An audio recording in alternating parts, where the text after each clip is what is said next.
Okay, I'd like to call the regular city council meeting to order on February 15th at 5:30 PM. Rosie, is my speaker on? It should be.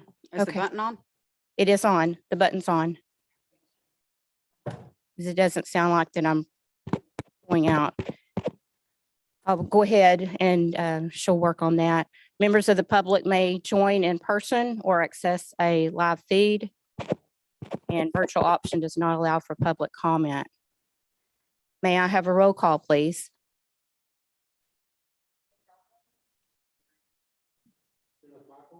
Austin Degenhart. James Conner. And Mayor Linda Rhodes. First item is work session to discuss and consider offering staff direction. Thank you. Regarding various requested amendments to the UDC, including but not limited to maximum densities, lot dimensions, and parking requirements related to the townhome and multifamily zoning categories. Just a quick note, there was an amended agenda, so there are 2 work session items that are on the agenda tonight, but this is the first one for discussion. And I'm going to turn it over to Leslie Galloway. This item was requested by Mayor Pro Tem Joplin specifically, but there has been some discussion at several meetings and requests via email regarding amendments to the UDC. So this is just an opportunity for council to discuss and provide staff some direction of what amending ordinances you might want to see brought forward. For that, any text amendment to the UDC would require public hearing in front of P&Z and council. So it is an amount of time that's involved in that process, but this can get the conversation started. Okay, we'll start with Mayor Pro Tem Joplin. Thank you so much. With the new understanding of the townhomes zoning that I wasn't aware there were no density limits on. And that came up, I guess, maybe within the last 45 days to my attention, that maybe this is something as a council that we want to discuss, because the last meeting we had, townhomes were turned down for me for that reason, because we don't have density limits. I also had a chance to have a conversation with Chance and he did confirm that it is something that is in other cities in their ordinance for townhomes. It's the density limits. And that was the only code, I believe, that you said did not have density limits. Is that correct? Okay. And with that, that's definitely something that we want to look at and review and update so that it's protecting us. There were also some concerns with the urban village zoning, that there was a lot of gray area, and that's what has caused the situation with Hammock Creek to be able to go up and to be built like it has. So that needs to be reviewed and updated as well, just to give us the protection that we need. We only have 6 square miles, so we really need to protect that. So we have a lot of multifamily developments. I wish I'd brought my tablet, but I kind of ran out in a hurry with everything that was going on tonight. I want to say off the top of my head, there might be 13 developments going on right now. Not all of them are in Kennedale, but all of them affect KISD. And I think the majority of them are multifamily apartments, townhouses. And with that, that's also, I wanted to open up for a discussion is, with us having only 6 square miles, to discuss the multifamily and what our thoughts were on that. I know on the comprehensive plan, we do need a new comprehensive plan that needs to be updated to help us. If the comprehensive plan was updated, it would be basically, we'd go to that and say, what does the comprehensive plan say? But it has, some urban village and neighborhood village has been added that my personal feeling is I'm not really sure that it's right for Kennedale, and I'd like to discuss that.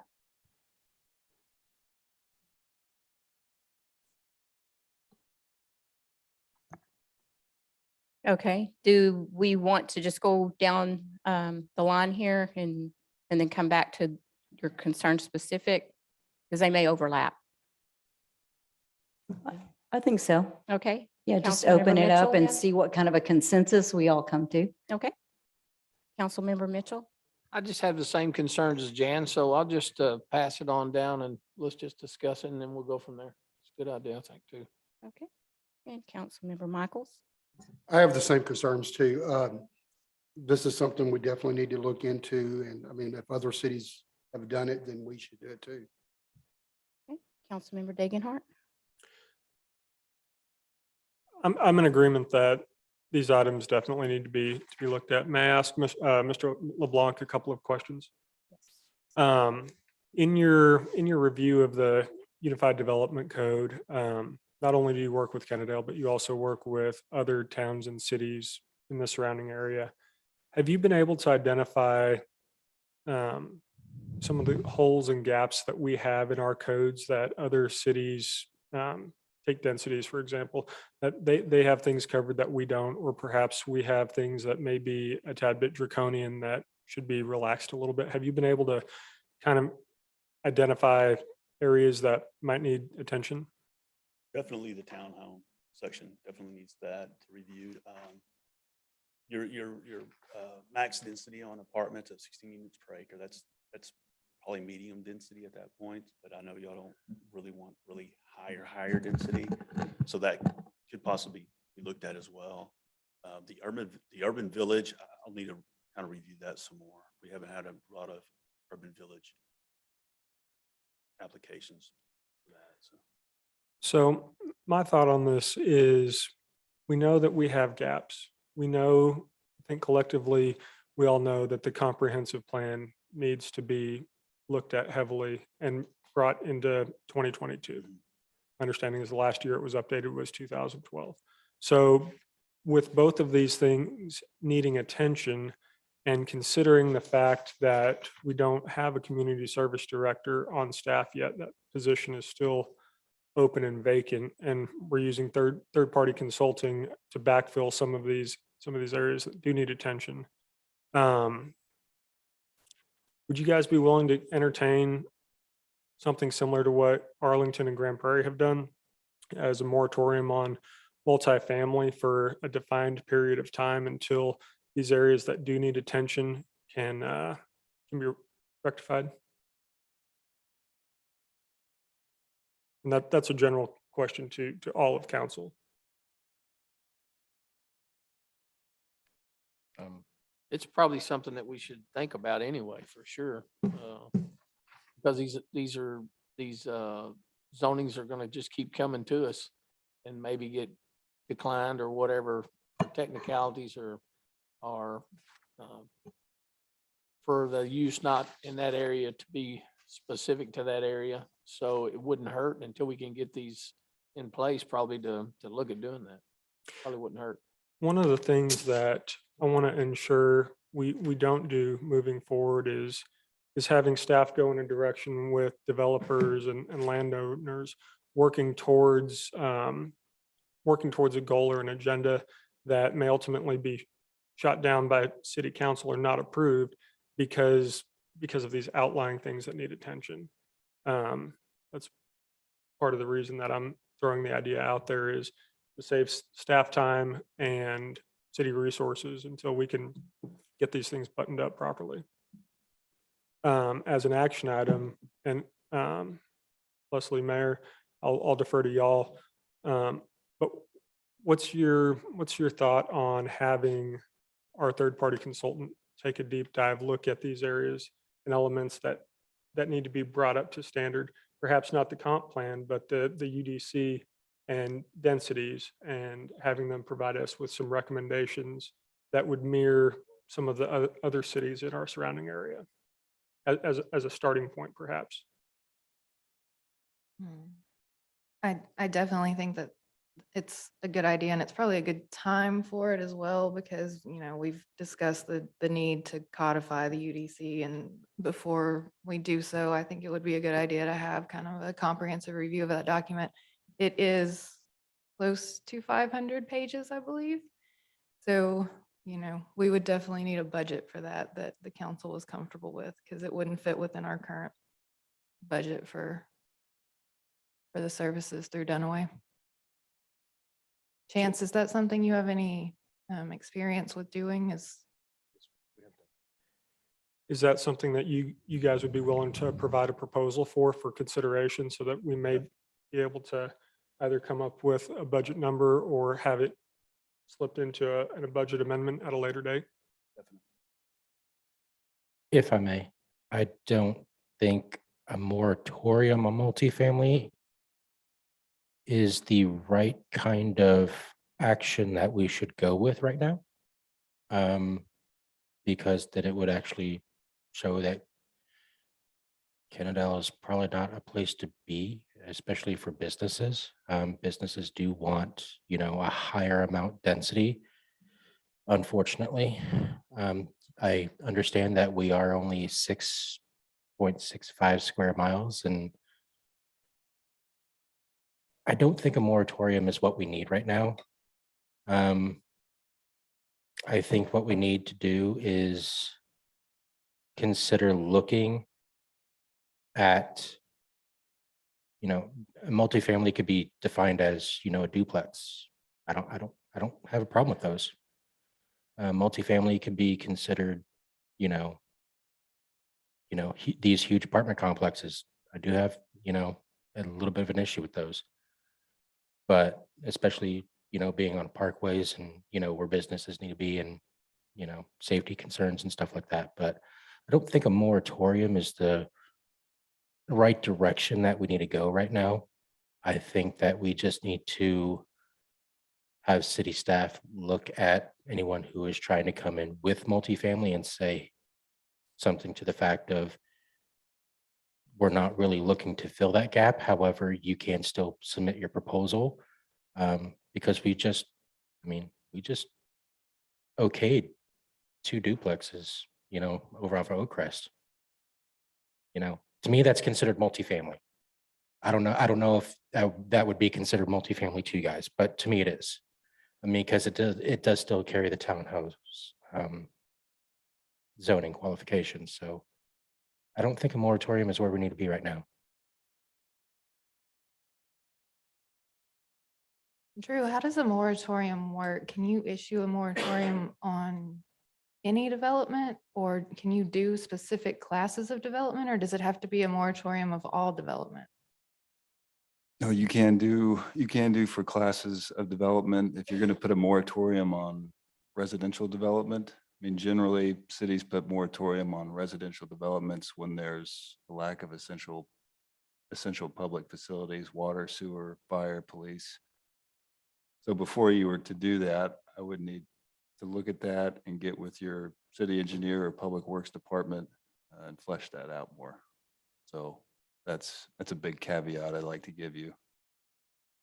And I can get with Leslie, and run the trap on that. So it would have to be residential as a whole and it couldn't be a moratorium on multifamily residential. It would be residential. Yeah. Okay. Sorry, go ahead. Would the density limits of KISD fall into that? Considering the student teacher facility ratios at the independent school district here, would that fall under services that aren't necessarily able to meet the additional demand? No. Because doesn't KISD go into the Arlington city limits as well? So therefore, I don't think that we would be able to do anything with KISD, period. It'd be nice, but I don't think we would be able to do anything regarding those kind of limits, Right. enrolling in schools and stuff like that. So, and like I said, in my expressed opinion, it's, if we could put a moratorium on just, apartment complexes, so to speak, or anything that would, have a huge impact on density limits, I would be in favor of something like that. However, if it's for like a multifamily, like a duplex, there's a gray line there. And it's not a fine gray line. It's actually a very big, wide, as big as Kennedale Parkway gray line.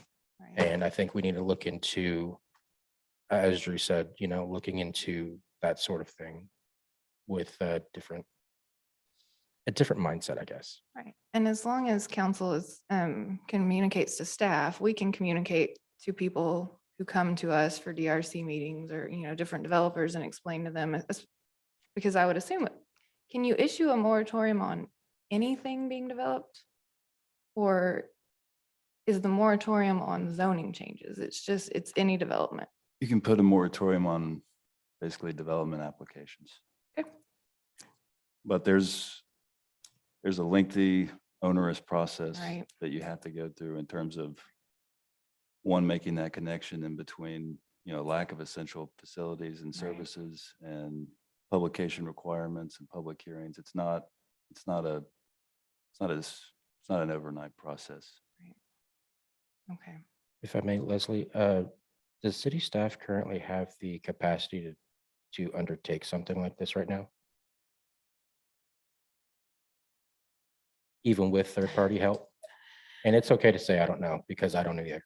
I'm not sure exactly what a moratorium would involve. It sounds relatively involved, though. Chance, do you have any idea how long a review of the UDC would take on the other hand? I do not. Okay. And to Jan's credit, I did want to say, I am in favor of getting rid of UV and Envy. I don't believe those belong in Kennedale either. well, And that's as far as I'll go on that. I would just hate to see us issue a moratorium on any development in a time when the entire Metroplex is seeing such huge interest in development. We might be passing up situations that you wouldn't want to pass up. So I feel like that if we can attempt to collaborate with people and get to a point that the development is something that we can all be happy with, developer side and city council side and staff, that would be the better route to take than issuing a moratorium. Let's get creative. I'm definitely open to any and all. The moratorium was just the first idea that popped into my head. I think that at the end of the day, at least from my perspective, being very selective in of course, developers can bring their ideas, but the encouragement that we give them would go a long way to streamlining and continuing to create the culture and the atmosphere that we want here in Kennedale. And I think a work session to discuss what you all see as the small town culture and feel would be helpful to us as well, because, some of those design standards can be included, especially in a PD specifically, but small town feel can have a different definition to anyone. So Certainly. if we could have a discussion where staff could get a better understanding of what that looks like, I think that would be helpful going forward. And if I may, has anyone been to Roanoke recently? Looks nice. They saw this coming probably around 6-7 years ago. What they did was they did UVs, or what we would consider UV and NV zoning as we currently see it right now, with businesses on the bottom, lofts on the top, along their major thoroughfares and their city squares. And they did a lot of residential on the outskirts. Not so many apartments, though. There are townhomes. Now, I'm not going to say that there isn't multifamily there, but there are, some older apartments there. There are some, newer townhomes there. There's residential there. It's a huge mix. And like I said, they saw this coming around 6-7 years ago. They built up their town square. They're currently, fixing 377 in Roanoke right now to where, it would handle the traffic congestion that does come with something like that. But I do invite anyone who wants to see what a UV or NV would look like in Kennedale, visit Roanoke, because they have it already there and it looks nice. And that's what I think we should, start looking at here. But in this case, put the developer's feet to the fire saying, this is what we want. Don't say, come in here with ooh la la and show me everything that you have on the screen and say, this is what we're going to do. And then just give us what you have over there. Because that is not what we saw here. And that is unfortunate because I think that could have brought a lot of development to Kennedale in the way of multifamily and residential and a tax base and a lot of business. And because of that happened up there, I mean, we're literally sitting ducks right now. And everything's moving south. We're the next place on the map. Okay, so is is council in agreement then to have staff ask chances, Dunham and Associates to come up with a proposal for a review of the UDC code addressing specifically these items that y'all have brought up tonight? If I may, Mayor, I'd like to open it up a little bit more to any items that during the course of their review, they flag as perhaps Yes. not in line. I would hate to go through this exercise and put them in a small box with a very narrow scope when there may be other items that we're simply not aware of that need attention and to be addressed as well. Leslie, where are we at currently with finding a community director? Good question. We have had some interviews and we are currently scheduling 2 more interviews. And then hopefully we will be able to identify the candidate. How long are we looking at that time-wise? Caroline, can you remind me? Have you identified a week for the interviews for the second round of community development next Tuesday? Because this was supposed to, no offense to Chance, he's been excellent. This was supposed to be a short-term contract until the end of last year, which was December. We're now in February. And we're just keep renewing that contract. We're spending money that I don't think this council needs to be spending anymore. We need to get that position filled. Right. As a reassurance, the contract is not more than what it would cost to have a director on staff. I'm just And looking at money. the agreement was, yes, through the end of the year. The idea behind the budget talks was to postpone any hiring of that director until the 1st of December.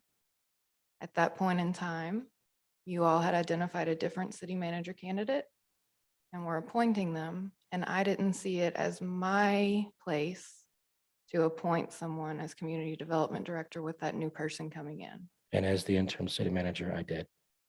I didn't, and I would be working for that person. And I didn't want to be in a situation where I had stepped on toes before they even walked in the building. Fair enough. So I understand and I agree. We need to get it done.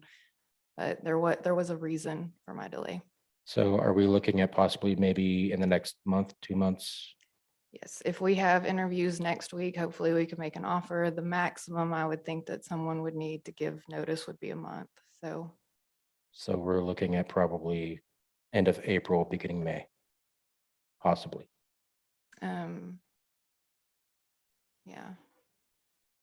I would hope by then. Yeah, I'm aiming for the end of March. Okay. That's assuming that we identify a candidate and the offer is accepted. I'd go ahead and have Chance take a look at it. I don't see any objection to it. However, upon the hiring or identification of a candidate for a community director, I do feel that Chance and that candidate get together so that it's not just being handed off from one person to another and we're starting back at zero. Especially if we're like anywhere like 35% done, I think that, there should be a collaboration to where it's just a handoff and not, hey, I'm out, have a good one. Handle it yourself. So there needs to be something like that. If we can make sure that gets done, that'd be awesome. I agree. Okay, so we would first need to obtain a proposal for that to see what the fee is for any of that review. And as far as a moratorium, my opinion on that is that would send a negative message out to the developers. So does anyone else have any further comments to add? before we move on? Are you comfortable with that? Okay. Good. Thank you, Chance. Okay. So we'll go to the second workshop item. Let me pause for a moment. Do we have anyone that signed up to speak on work session items? No. No, thank you. Okay, the second item under work session reports is review and discuss development impact fees. Leslie? This item was requested by Mayor Pro Tem Joplin as well. Staff sent out a document including impact fees that had been received for the past, I believe, 5 fiscal years, 4 years and current year to date. And then some information about specific developments and the amount of impact fees that had resulted from them. So staff appreciates council's discussion. Mayor Pro Tem? Thank you for getting this information together, because I know it was above and beyond information that was requested to everything else that's on your plate. I don't think as a council has seen this information. I personally haven't seen this information, so I thought it was important for all of us to look at it and be able to have conversation about it. So I hadn't really, I guess, given thought to how the impact fees work. I know we have impact fees for roadway, water, sewer. We just recently had Friesen Nichols come in, and I think it was in May, and presented an updated impact fee. What do you call it? Survey or schedule or research or whatever. Study, thank you. And it was accepted. And they, we know that its impact fees are, on new development, but I had just never seen it, what it looked like, per development. So what I asked for was 5 or 6 new developments. And so what we were presented was Magnolia Hills, Oak Court, Hilltop, the Glenna Village Creek, Hammock Creek, and Alta. And then what we were given were the roadway impact fees, the water impact fees, and the sewer impact fees. I had also heard that our planning and zoning director that left had waived some impact fees. And that just kind of made me start thinking, I wasn't aware that staff could do that. So I wanted to have a conversation about that. And then it made me think, well, if that was waived, maybe what else was waived, and just kind of take a look at what we have and see if there were questions about the impact fees. So the specific questions that I have is the first one, Magnolia Hills. There is a note that says that there's an email that's dated in April that Ms. Daly states there's an amount for the roadway impact fees that were charged for each home, but that's not actually what the roadway impact fees are. So that was a question, and it looks like that we're charging the fees that she charged them and not the actual roadway impact fee. So I wanted to ask you about that. That's my first question.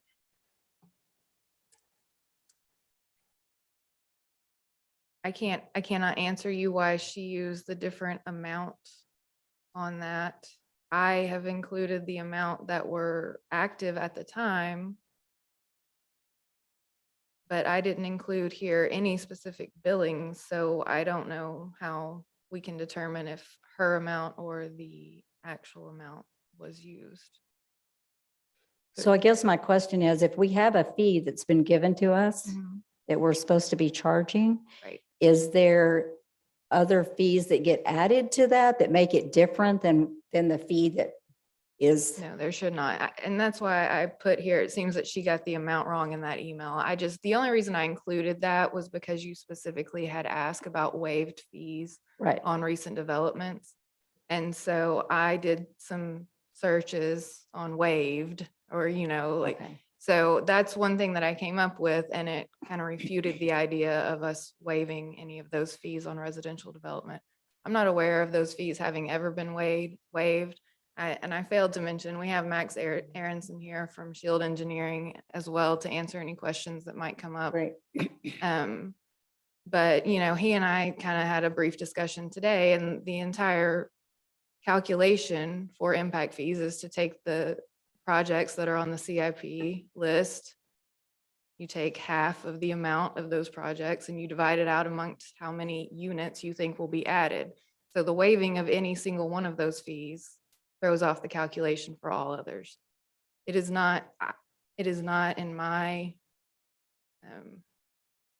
purview to waive those fees.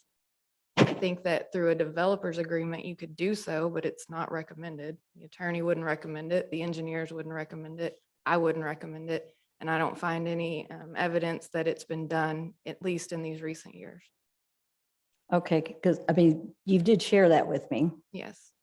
right? That it had been waived, Share that what had been waived that she had waived roadway impact fees, for, hammock. no, they're right here. Well, I mean, I see the streets, but that was the phone conversation that we had, was that you had said in all transparency that those had been waived, that the roadway impact fees were waived for hammock. Maybe there was a misunderstanding, but they haven't been waived. I charge them personally. Okay. And so my second question on that is, it shows these as street impact fees, not roadway impact fees. Is that just it's same Same, difference, right? yeah. Okay. Okay. No, I'm sorry if I misspoke or misunderstood what the question was, but no, they've paid. And another point on here is that each of these pays a park fee as well of $1,200 per unit. So for instance, on Alta 287, we received $324,000 of park dedication fees. Right. Now I have a question on that too. How many units are in hammock? Do you know what 100? I believe it's 120. I'd have to look it up. I know that Alta is 270. Is that why Alta is paying more in impact fees than Hammock? Because there's almost a $200,000 difference there. Actually, it's a little over $200,000. I'm sorry, no, you're looking at the total fees paid. Yes. Alta Yeah. did not pay impact fees because they are not on our water and wastewater system, and they're not on our roadway system. Got it. So total fees paid, yes, there's a $200,000 difference. Yes, a large portion of that would be that the park fees are different. A lot of these fees that are charged are pass-throughs, which are either charges for engineering review. We charge them at actual cost. So, those are just recovery. But then, yes, each separate unit would have the electrical permit and so yes, I believe there's more than twice as many units in Alta than are in Hammock, so.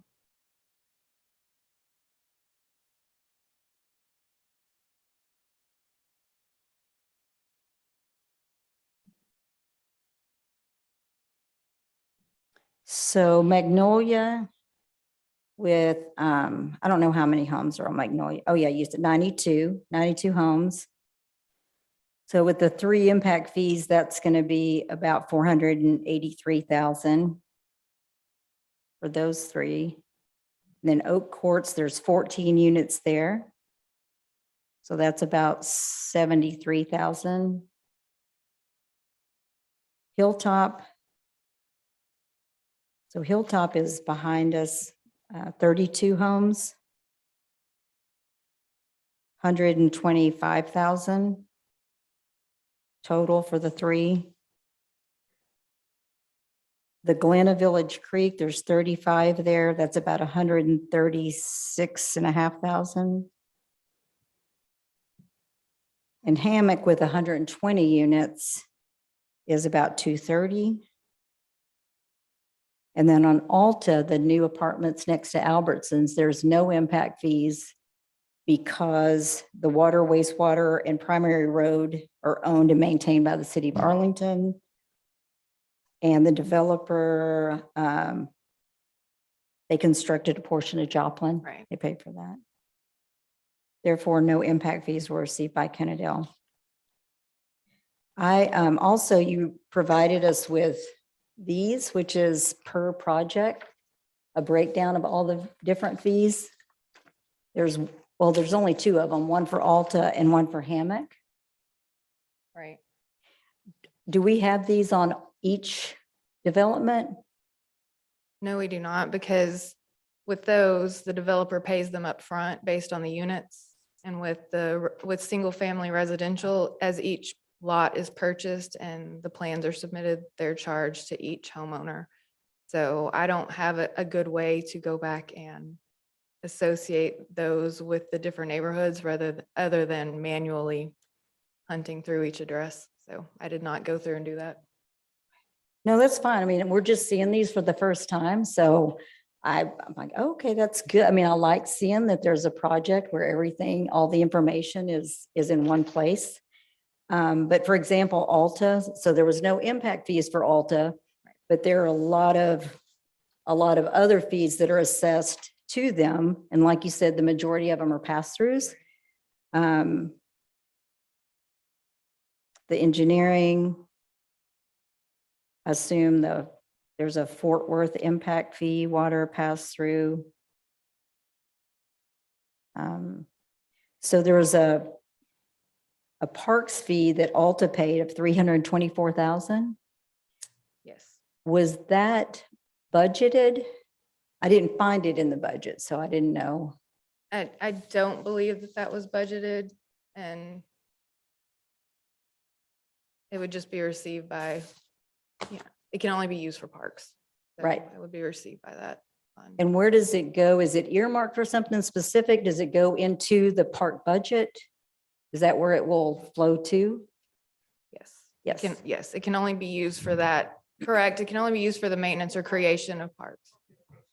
Right. So park dedication, which is separate than parks. Okay, so that's what I was wondering. Is it park dedication or does it go to the parks budget? Yeah, park Parks dedication. dedication. I apologize. Okay, so in the Parks Dedication Fund, we have in the past used some of that funds to be moved over to parks to help them when they needed it. But I was just curious kind of where that went and, okay. And Hammock, I didn't see a park fund on Hammock.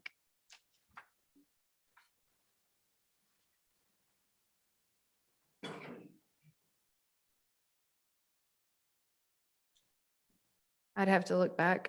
I know that when I did these screenshots, not everything fit on the screen. This was, if you add up these amounts, it's not. They don't add up. Yeah, I was going to ask you about that too. So they don't add up Okay. because it's a There's scroll. more. So Okay. it was just me showing, that Okay, there a are many other portion of fees it. other than impact fees, just so that Okay. we're all on the same page.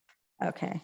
If you could let me know, I was just curious now if Hammock did pay a park fee Okay. or not fee, but Yeah, it's the park dedication fee. park etiquette. Yeah, if they Which paid Should anything. have tipped me off to what fund it goes to, but. Well, that's actually good to know that, there was a park fee that was paid. I mean, I'm pretty sure the Parks Board would love to get a hold of that, some of that money so that they can, I don't know, start using it for our parks.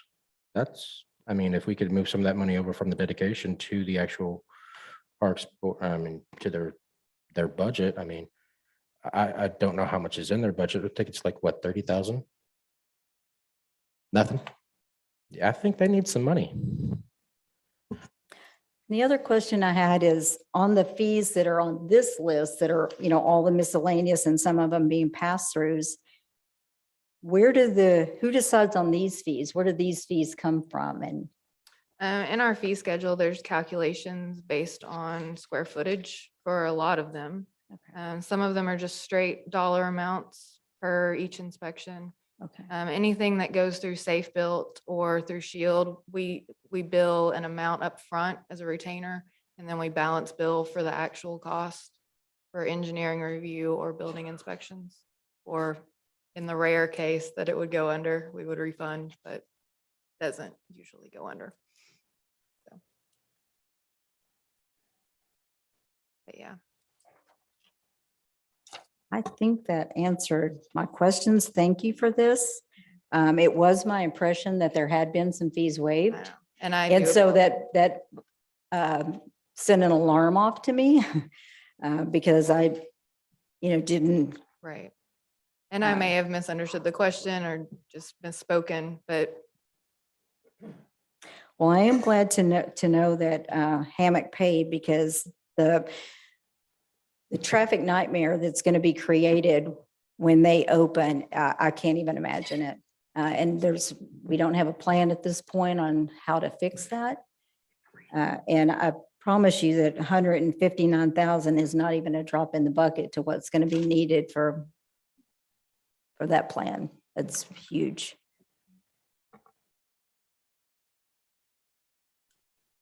So those were all my questions. Thank you Okay. very much. I appreciate it. Councilmember Mitchell? No questions. But I would like to know a little bit more about the park fund and the dedication. So you have this money going in there. Who determines where, when, and how the park gets to spend it? well, that would be something that would be done through the budget process. We Okay. would identify projects and then that would be the source of funding for said project. So when it comes to the council for the budget, is that going to be pointed out? So in other words, if we don't know, it's kind of hard to dedicate it to the parks.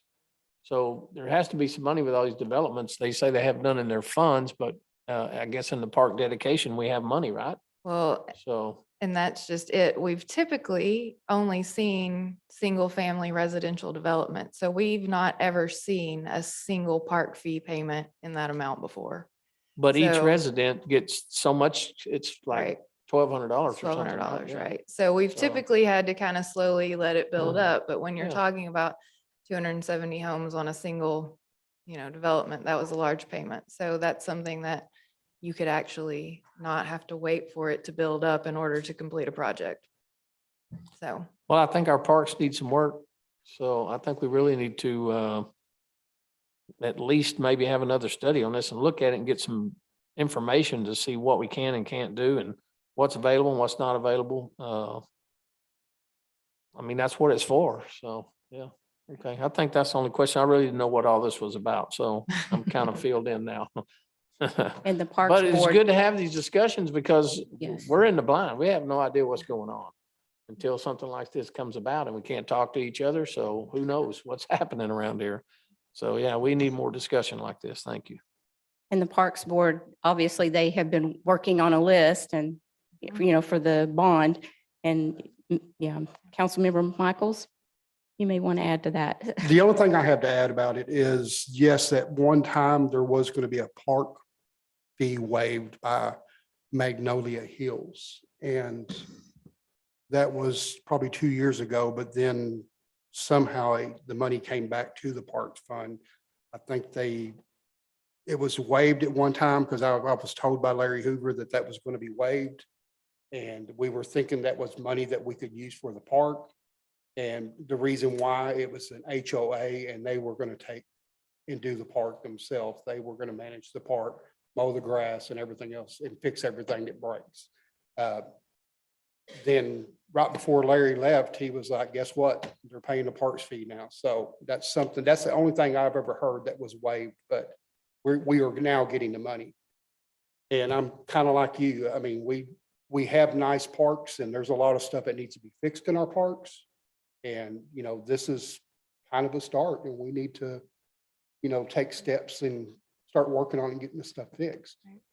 and I would expect for that to be included in this upcoming budget process. It's not something that we would have wanted to budget for on the projection of there being those fees coming in. But now that we have the fees, then yes, we would need to develop a plan, with staff being advised by the Parks Board of what we need to prioritize. So I would feel comfortable telling you, even though Joe's not here, he's still out working with the fire situation. So, but I would be comfortable saying that that would be something that we could include in this upcoming budget. So, and one point of clarification, the park fees are in lieu of the donation of parkland. So if a community does include in their plan parkland, then they wouldn't pay those fees. So anyway, just a note. Anything additional? No? Okay, Councilmember Dagenhart, Nothing at this time. Thank you. Councilmember Connor, I guess I have to, go back to January. This council was presented with a proposal to help our parks. I didn't know this money was there. This is significant amount, especially for our parks. I mean, if you look at Google Maps right now, you could see over off of North, there's a little spot there. It says Railroad Park. I go over there and it's nothing but vines, thorns, and trees. That's not a park. That's a trap. I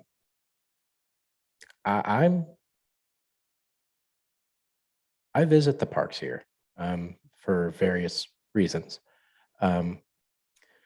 And one of those reasons is because one of them is an AR or augmented reality game that I play on my phone, and I go to the park to play it. These parks need help bad. And in discussions with our board president, Mr. Navarez, I've identified, as well as he has for many years, that they do need help. And every year his budget shrinks and shrinks and shrinks. And this year, I think it was scheduled to have only not even $5,000.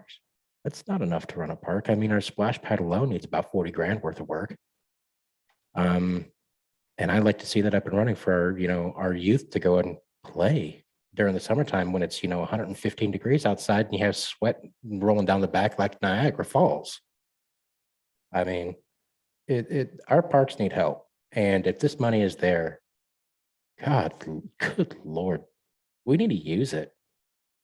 God willing, we need to use it, because I'm pretty sure that he could put it to great use. And I'd like to have a park to walk my dog in. okay, any further comments? Is that something that would require a budget amendment if we wanted to use some of that park dedication fee money? Within this budget year, yes. Yes. I would, yes. Okay. Because like he brought up about the splash pad, and if we have funds in there that would cover at least getting that, up to par. Right. And Is that something staff could investigate? yes, and look at- because okay. we know that we're going to have a budget amendment. So yes, anything that needs to be included in that would. I'm thinking on the splash pad, that's something that we need to kind of prioritize now because Mhm. it's not being used. And I know it needs to be resurfaced. Right. Well, and staff Yeah, could that's get why I brought it quotes up. on that, and then council could authorize us to do the expenditure, and then we could include it in a budget amendment. So we wouldn't I have mean, to I'd like to wait get for it the done actual. before spring when we open it up. Right. We can have a Spring grand break. opening or reopening for it. Right. I mean, Okay. spring break is coming. Mayor, would it be appropriate at this time to talk about the John Tennell case, since Max is here and he can answer some questions? I know John has been trying to build 10 homes on 5 acres, and I don't have all the details. I've wanted to have a couple of meetings about this, but if it's not appropriate, that's okay. And maybe I can get with Leslie and him and maybe Max at some point in time. But he's telling me that the road impact fees that the city's trying to charge him is like 150,000. Is that correct? Or is that everything? Or because I'm looking at these road impact fees here and it can't add up to 150,000. So I'm trying to figure out, why would we tell him that if that's not the case? But that's his side of the story. So it'd be great to get your side of the story or our side of the story and see what's happening here for this man. Yes, absolutely. So typically for a development, take for instance, like Magnolia Hills or Oaks Court that came in within the past 2 years. They come in and they build in all their infrastructure. So they build in their roads, their sewer, their storm, their water services and everything to their buildings, to that house of themselves. So they've got brand new roads that are being serviced for their new buildings or whatever that they're developing.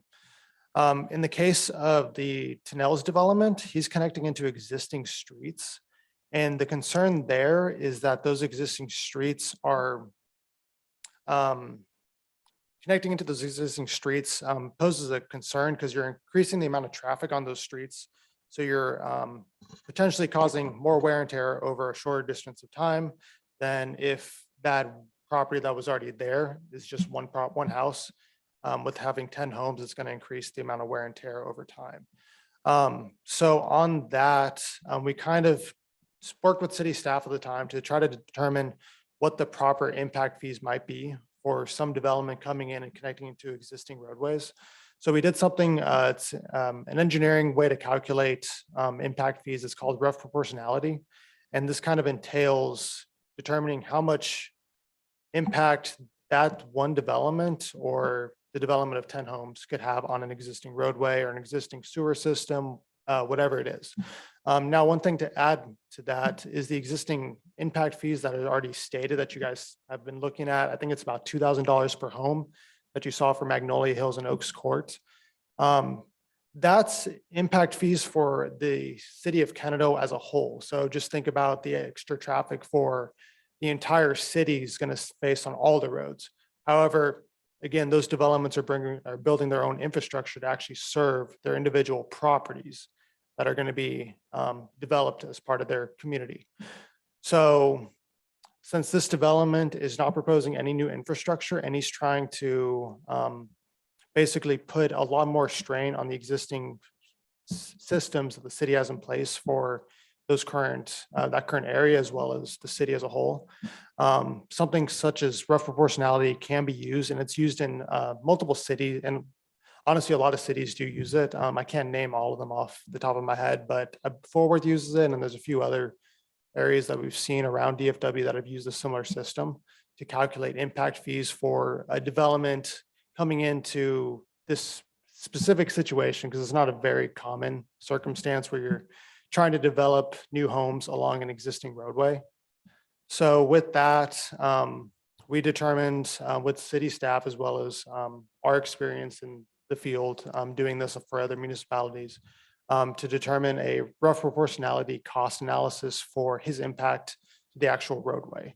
And that's where he comes up, and we've stated and found that I can't quote the number off the top of my head, but if you're saying it's $150,000, that might have been the number that that might have been the number we came up with, but I would have to go back and look into it. So that's why it's higher than what the $2,000 that you're seeing per lot on all these other developments that Well, are. what about like Hammock Creek? The impact that they put on Sublet Road is gonna be, it's gonna be unbelievable. We got Mhm. 159,000. Why didn't we do the same thing with them? That doesn't make any sense whatsoever. So for Hammock Creek and even if Alta, same situation, if they were in the city of Kennedale and accessed by city of Kennedale roads, they're building their own infrastructure to service their buildings. So they're not directly connected to Kennedale Sublet.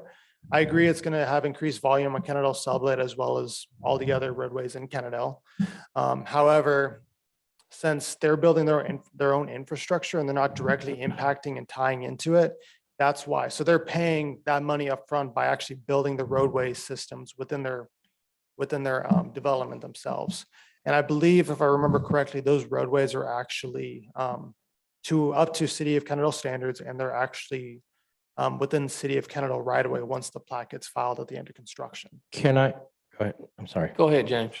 You say that they don't directly tie into the road. That's correct, right? I'm saying the buildings themselves. So their parking, the access to all the buildings, it's not from the street, it's not from Kennedale Sublet. It's from the roads that they built within the development itself. Okay. Because they do directly tie into it, in my opinion, by having 192 homes that's directly tying into a 2-lane road. Also, Magnolia's Hills was rough proportionality used there because they're directly tying into Kennedale Sublet right there at the roundabout, because there was nothing there before. So they're directly tying into that street. Yeah, they might have built this own street right here, but if, in my opinion, when you say directly tying in, they're directly tying into that road, creating more of a traffic problem.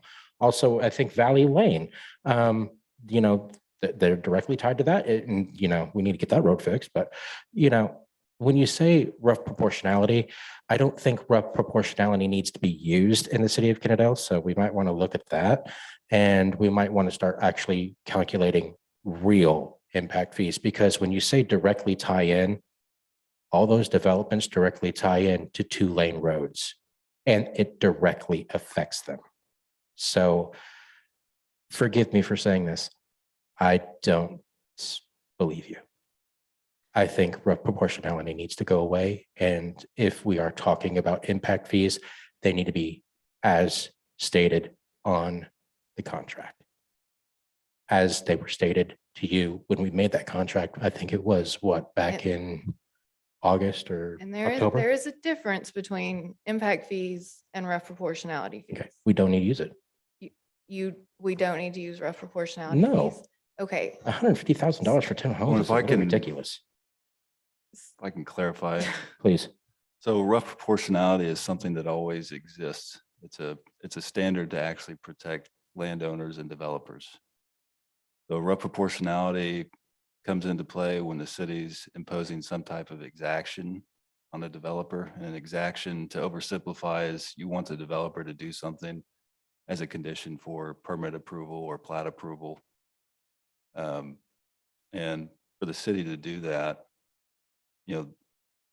the improvements that you're requiring and for the exaction, and it doesn't have to just be the construction of improvements. It can be dedication of property. It can be payment of fees.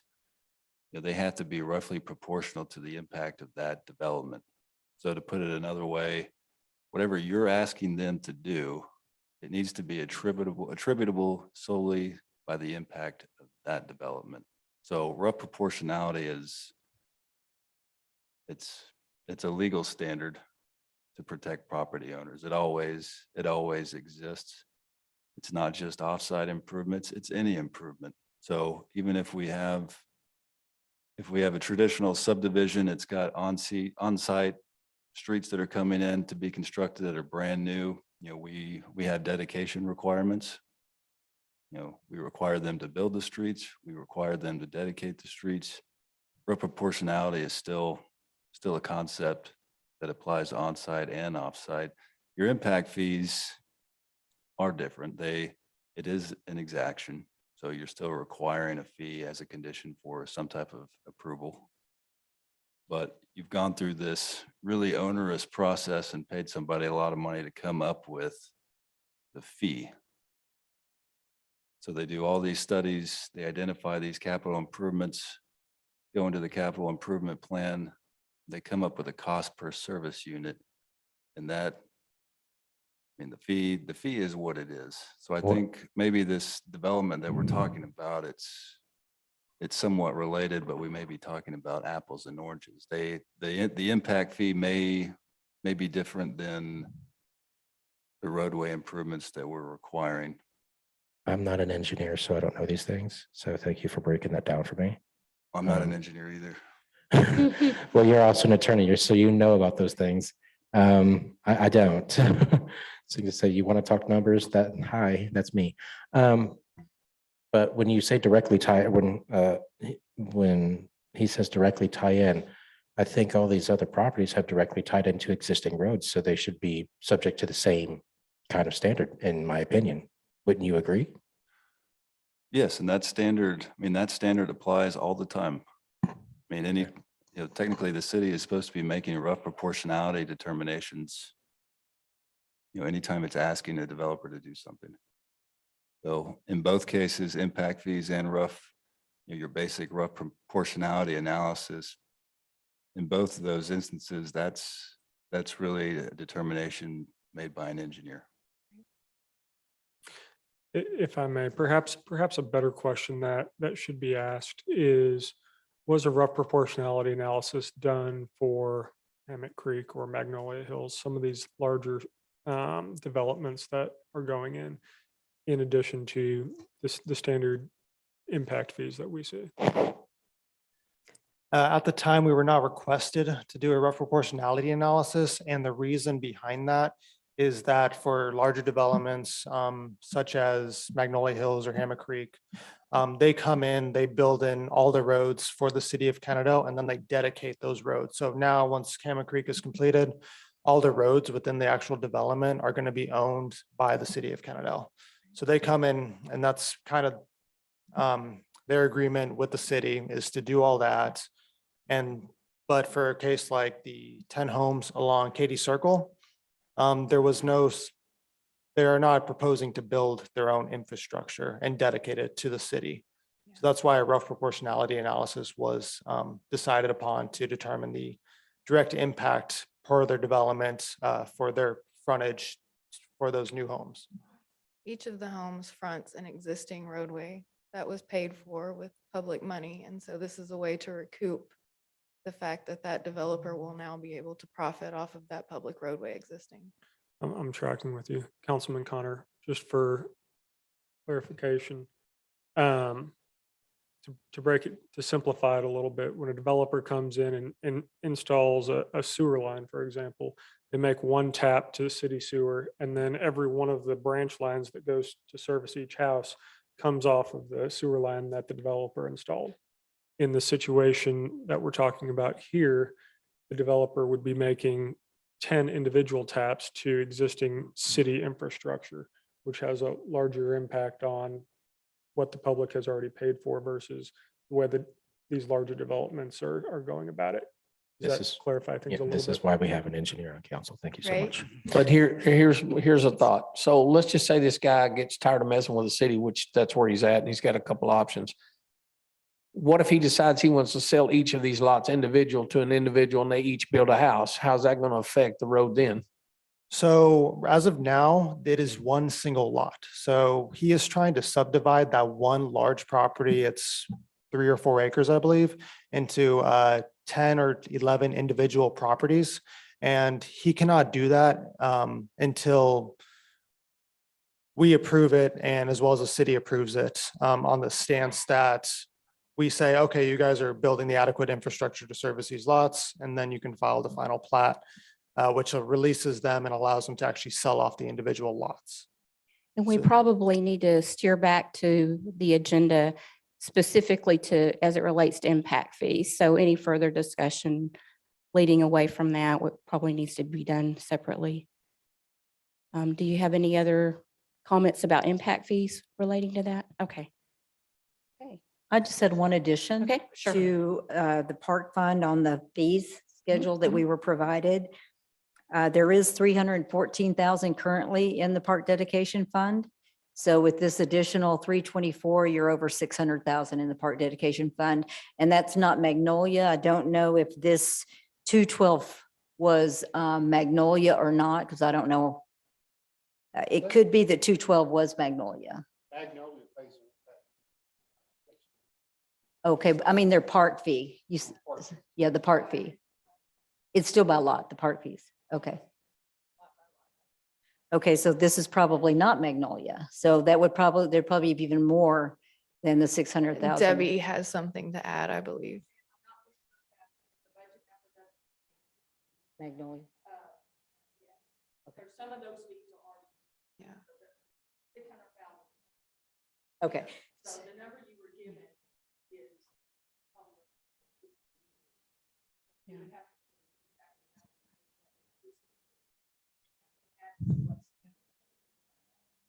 Okay, because it does show that 324 was a specific amount for one, or. Okay, because it's not, it doesn't show that it was, so, okay. Okay, so there's a possibility that it does show there's 314,000. And so, you know, there will be some additional money to talk about when the budget comes up. Regardless, $300,000, I think, is more than enough money to get started on fixing our parks. And I think that needs to be done ASAP. Okay, any other comments on impact fees? Okay, hearing none, let's move forward to executive session. It is 6:33 PM. At this time, we're going to convene into executive session pursuant to section numbers 551.071 and 551.074.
Okay, we'll reconvene into open session.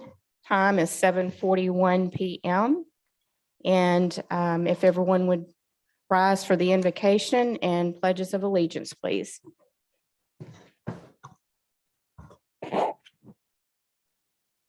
Father, in the precious name of Jesus, we come to you today, Father, and we just want to say thank you, Lord. Thank you, first of all, for our little city here, Father, and all the people that come and serve and do, Father. We thank you for our first responders, Lord. Today, we praise you for allowing us to get that fire out without any casualties, Father. We thank you so much. Father, continue to bless our city, the mayor, the council, and our staff, Father, and all of our citizens, Father. We know that there's some hard times coming upon us. So, Father, we ask you to bless us and be with us each and every day, Father, and we give you the glory, honor, and praise for it in Jesus' name. Amen.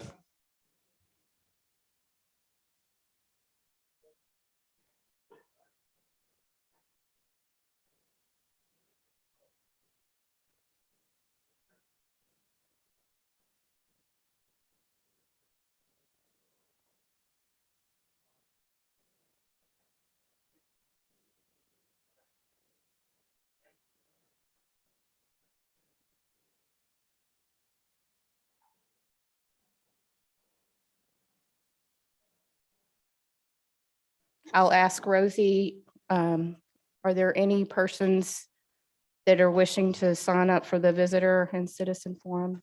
Just all the forms, okay, and all of these are for the public hearing items. Thank you.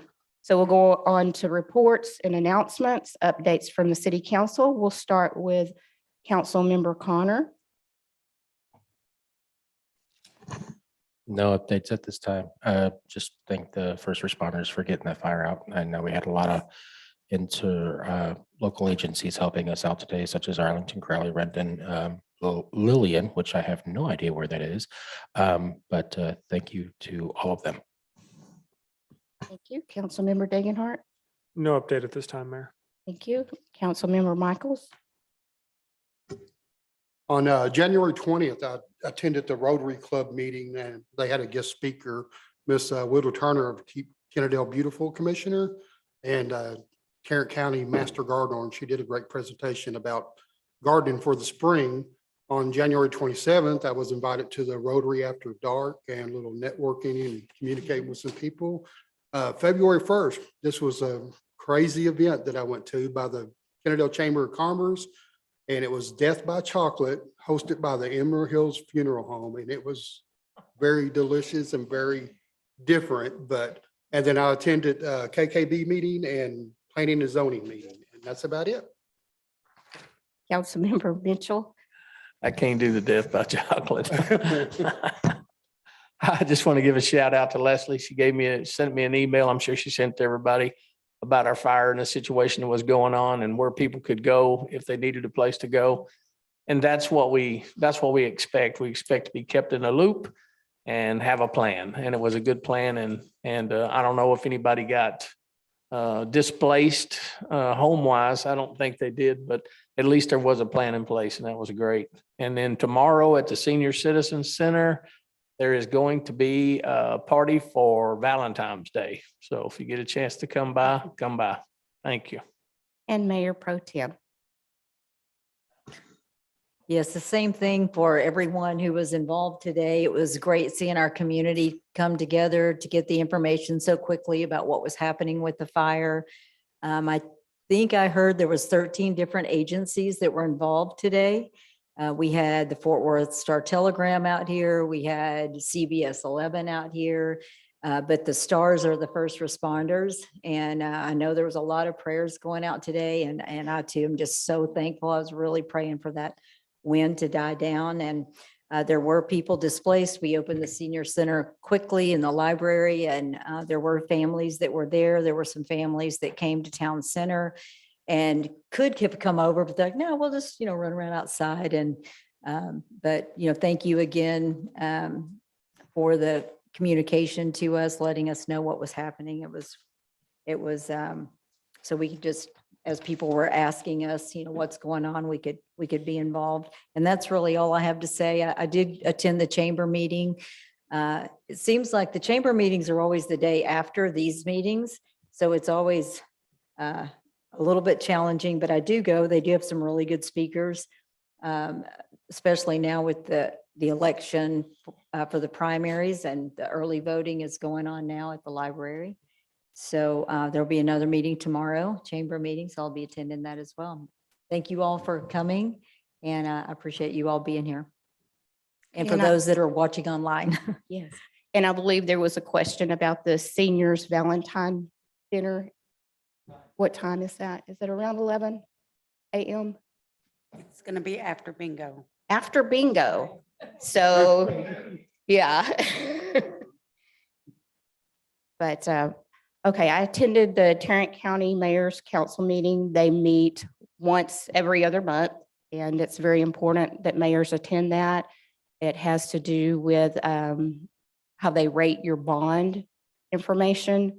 You network with other mayors in Tarrant County, and right now we are still doing that virtually, which is a challenge a bit, but hopefully in April that will change. We're still waiting for that announcement. And then this Thursday, Leslie and I will be attending a small cities workshop through TML, and that's just area cities of our size, around our size. I don't know what the max population is, but smaller cities, we have the same problems that bigger cities do with less people to handle that. as proven today with the fire. And a shout out to everyone, our first responders on that. Also, the Tarrant County is having their 9th annual Senior Synergy event. This is really big for our seniors, and anyone is welcome to come to this. It's at the Will Rogers Coliseum. It's a free event. And if you want to have a box lunch, there is a deadline to register for that. You would just go to www.seniorsynergyexpo.com for more information. They have health screenings, different workshops. It's not just for seniors. If you're a caretaker of a senior, like if you have an older parent or someone that you're having to help with, then they have some very good workshops. I've attended some of those before. And the parking is free too, so you don't find that very often. That date is Thursday, May 12th, from 8:30 a.m. to 1:30 p.m. And I believe you can go online and they are registering right now for that. Also, this past month, my husband and I attended the fundraiser for the Friends of the Library Kennedale folks. And it was a lot of fun. They had if I can get this right. Oh, I know. They had a murder mystery dessert theater, which we have attended the dinner theaters before, and they're quite fun. But this one, we had area bakers that donated their baking goods, and they were so yummy. And I have to say this, or I will get in trouble, but we went the first night that they had it, and my husband won. So, okay. So it was a good turnout and a lot of fun, and I hope that there will be more of those, and you'll need to attend that if you've never went to one of those. And it was just $15 a person, and it was well worth the time, and it goes to a really good cause. Okay, so now I will have updates from the interim city manager.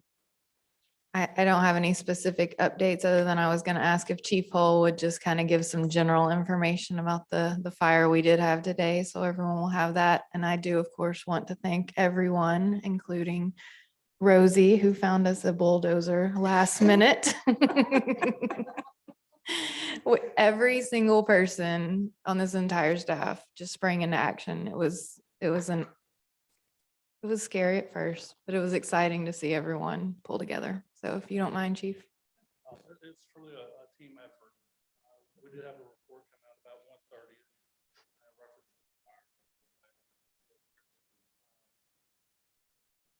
Harrison Jet. Harrison Jet Gun. Fire started.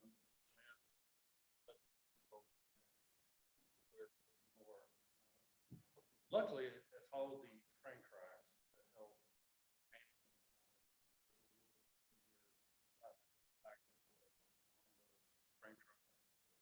We had a lot of help contain it, help limit the damage. Did have one structure that did catch on fire. It's 10 of them. But it was significant damage.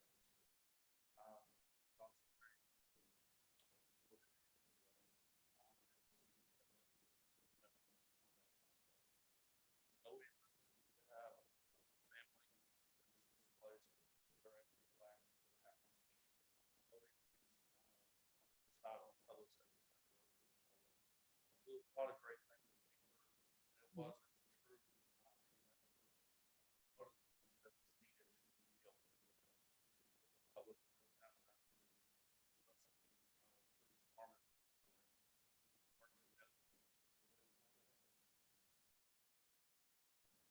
Thank you. And to that note, we still have staff out. You'll notice Joe isn't here tonight, or sorry, Lieutenant King's actually serving as our fire chief right now. He's not here. They're all still out on the site. So their apologies that they're out playing with heavy machinery right now instead of. Okay, thank you. Financial reports. Does anyone have any questions for Debbie for financial reports? Mayor Pro Tem?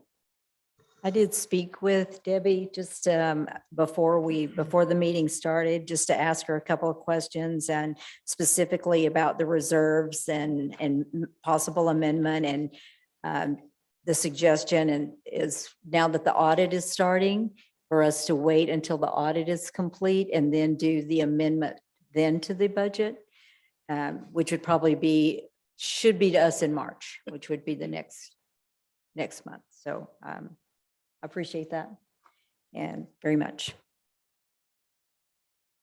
Okay, anyone else? No? Okay, the next two items, they're put on hold for now. Police Department swearing in ceremony and the Fire Department swearing in ceremony. We're gonna postpone those. Consent agenda. Are there any items that you wish to remove from the consent agenda? Okay, hearing none, then I'm going to open the floor for a motion. Motion to approve the consent agenda. Okay, we have a motion by Gary. Do I have a second? Second. Second by Councilmember Connor. Any discussion? Hearing none, we'll call for a vote by a raise of hands. All those in favor, please raise your hand. All in favor. Thank you. Yes, ma'am. Sorry, I just wanted to let the people that are here and online know that part of the agenda item was $49,000 in equipment for our fire department and 48,000 of that was in grants. So that's really good. So I just wanted Yes. to let them know what was on there.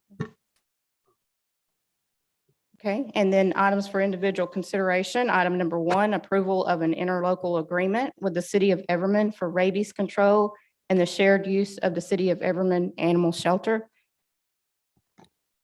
Chief Holt, do you have any comments?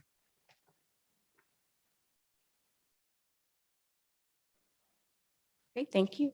I'm going to open the floor for a motion. I'll make a motion to approve the interlocal agreement with the city of Everman. Okay, do I have a second? Okay, I have a motion by Mayor Pro Tem Joplin and a second by Councilmember Michaels. Any discussion? In full disclosure, Chief Hull and I had a discussion about this earlier today before the fire broke out. This item did originally appear on the January 18th agenda. It was denied pending edits. One of those edits was section 6, paragraph D, where it did allude to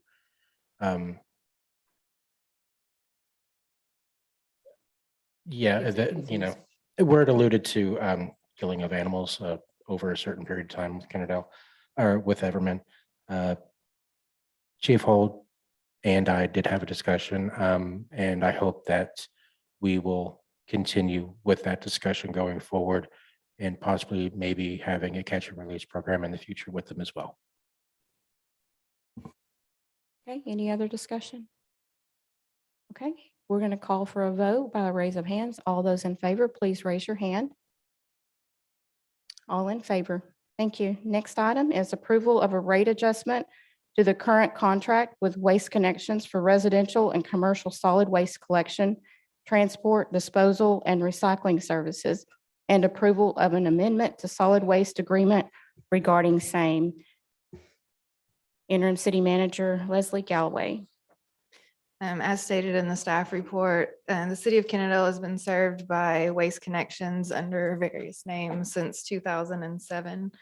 Under that contract, they are allowed to submit by January 15th of each year an annual rate increase based on the consumer price index that has been submitted. And I believe Abel Marino is here tonight. If council has any questions regarding that increase, staff would recommend approval. The service provided does not result in very many complaints. And when we do have complaints, they are very responsive. So we appreciate your staff for that. So. Thank you. Thank you. Okay, does anyone have any questions for Mr. Marino? Mr. Marino, I have a question for you. So based upon the document that I'm looking at in front of me, the proposed rate would increase the charge to customers at a total pass-through value of 95 cents per month. Am I reading that correctly? Yes, so the current rate would be $10.31 for residential and then $4.14 for recycling. So in total, we would bill the city $14.45. So that would be the residential curbside and recycling rate. The commercial hand collect, which is separate from the residential rate, will be $22.92. And so what we're talking about here is an increase of 95 cents to our residential customers from the year 2021 to 2022. I don't believe we did an increase in 2021, so it would be going back to 2020. 2020. Okay, thank Mhm. you. Can you give me a little bit of information on the consumer price index and how you guys calculate your rate increases? So the consumer price index, all urban DFW, is basically it's a government website that calculates inflation. It's very common that we use the CPI to do our price increases. It calculates everything as far as fuel, consumer prices for various items. We are obligated through our contract to utilize the urban wage earners and clerical workers. And that adjustment was a 6.2. If you look at all urban DFW, that is a 7.5, which I'm sure we've all seen the news and inflation, and right now it's over 7%. But dictated by the contract, we must use the urban wage earners and clerical workers, and that was a 6.2. So just for clarification, this price increase isn't something that's limited to Kennedale alone, right? It's most likely affecting most of the, if not all of the cities in the Dallas-Fort Worth Metroplex. Every single city.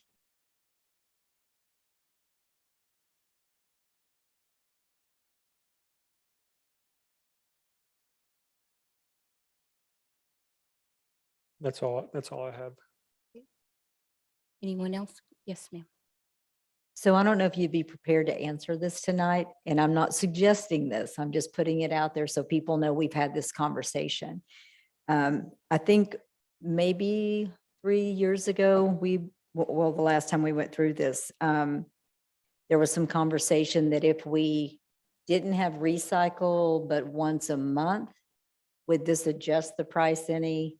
Would this reduce the increase?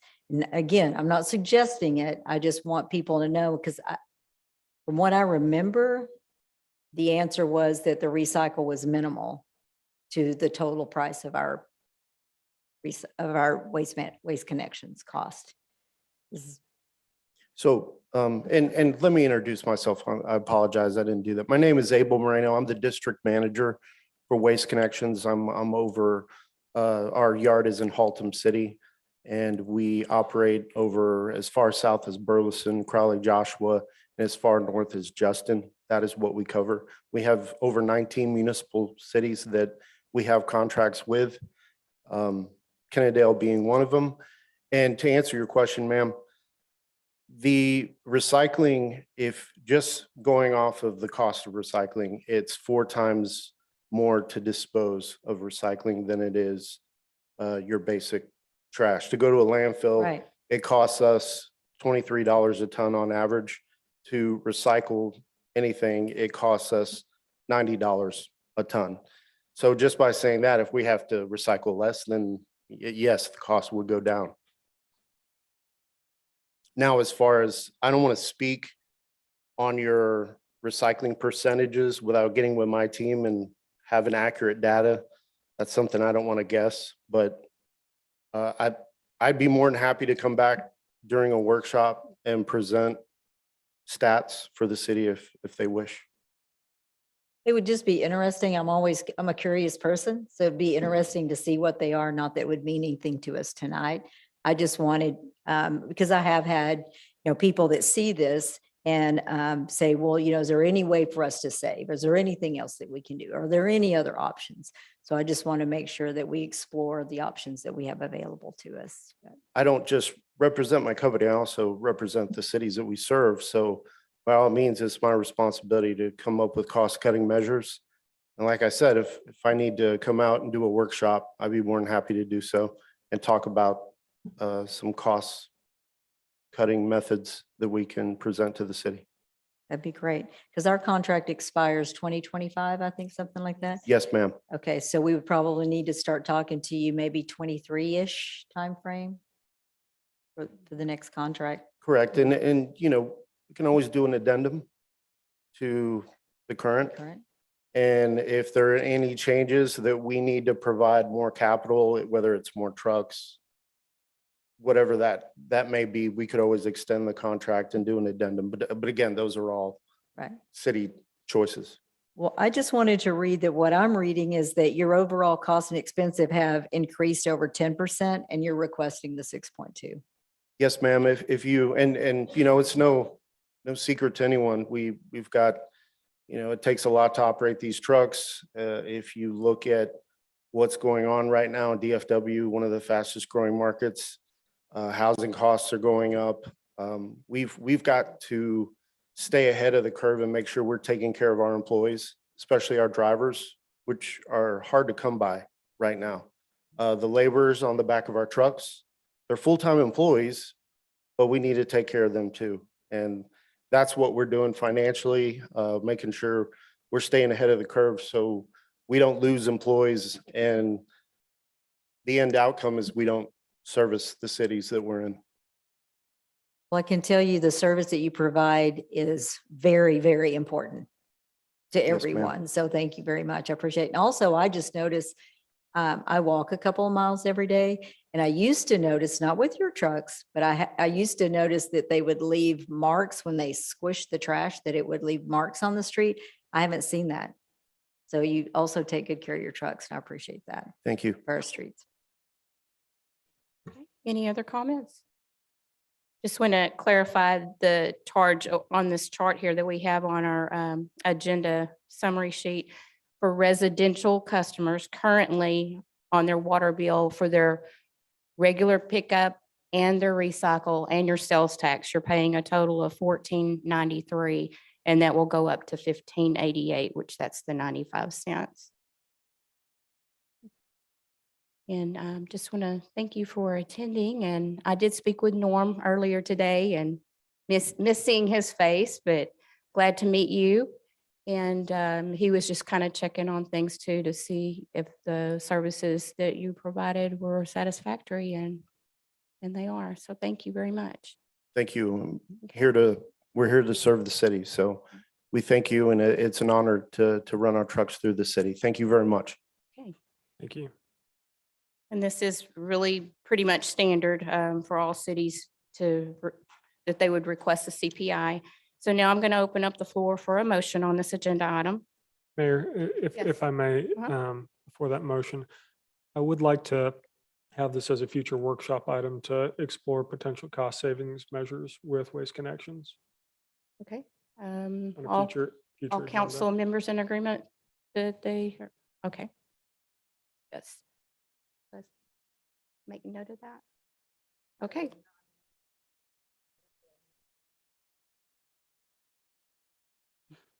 Okay. Okay, thank you. And Leslie's got a note on that. So I'd like to open the floor for a motion I'll make a motion to, to approve the rate adjustment with Waste Connections. okay. Do I have a second? Second. Okay, I have a motion on the floor by Councilmember Degenhardt, seconded by Councilmember Connor. Any further discussion? Okay, hearing none, let's call for a vote with a raise of hands. All those in favor, please raise your hand. Okay, thank you. All in favor? Thank you again. The next agenda item is public hearing case number PZ 22-07. And we will start with staff presentation. This is to conduct a public hearing and consider an ordinance regarding a request by HNEMAT for rezoning from R3 Single Family Residential to R4 Single Family Residential for approximately 2.74 acres located at 1200, 1220, and 1224 Mansfield Cardinal Road in the B. Joplin Survey, Abstract 880, and the J. Russell Survey, Abstract 1361, Tracks 1D, 10A, and 10B, City of Kennedale. Mr. LeBlanc?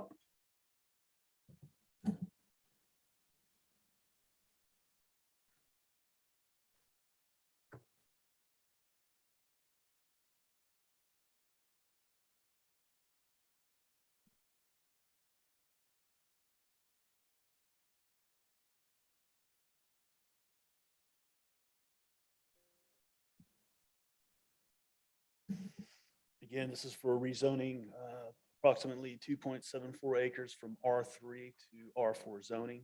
Could you please speak? I'm into the sorry, mic? I'm Thank sorry. you. The site is directly west of the intersection of Mansfield Cardinal Road and Eden Road. Currently, the 3 parcels are currently vacant. The surrounding uses are, it's vacant to the north, single family to the east and south, and industrial to the west. The current zoning, again, is R3. The surrounding zoning is R2 or C2 commercial to the north, R2 and a PD to the east, R3 to the south of the adjacent property, industrial and industrial PD to the west. The request does meet the goals of the comprehensive plan principle 2 to promote access to housing and offers a higher density residential development, providing more housing options. As you can see, the request for the zoning change would be in compliant with the future land use plan, which does designate the area as neighborhood residential and neighborhood corridor. Again, I just would like to state that the future land use plan does not distinguish the type of residential. Therefore, the R4 residential would be in compliant, and staff has recommended approval. Any questions? I have a question. Where do we currently have R4? Nowhere. Nowhere. Do we have any PDs with R4? Yes, ma'am, you do.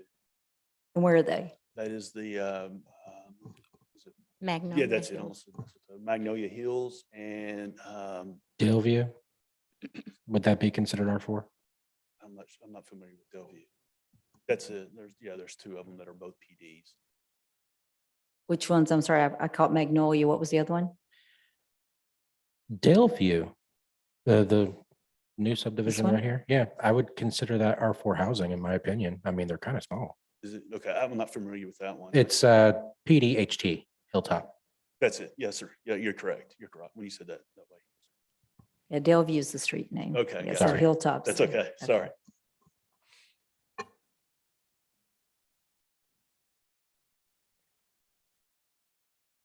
One more quick question. When you said that, that it supports the higher density on the master plan, is that what you said? What were you related to, that it supports the higher density, The neighborhood residential. the neighborhood raise? So, yeah, so that small 2.74 acres kind of fits that high density, kind of that, you're not going to get a lot of R3 lots in there. So it kind of fits that higher density type of use. And I believe that is also part of the neighborhood residential, supports that single family residential R4, which is your typical subdivision.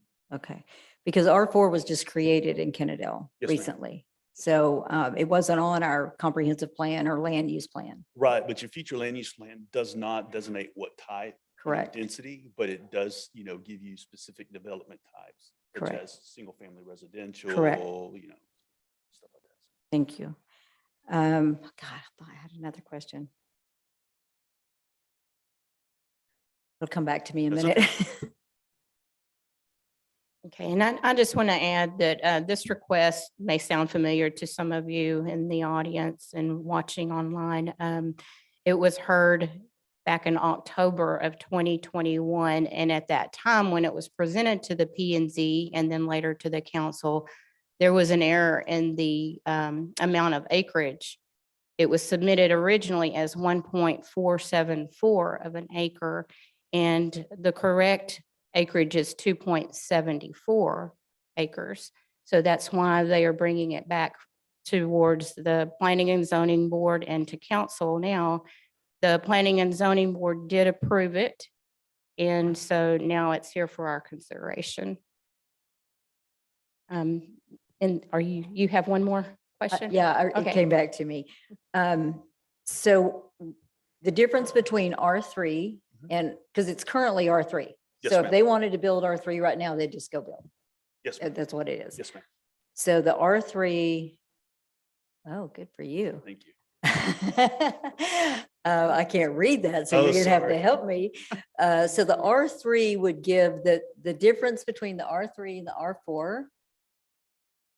And how, and where I'm going with this is how many homes they would be able to put in with R3 compared to how many homes they can put in with R4. That's my question.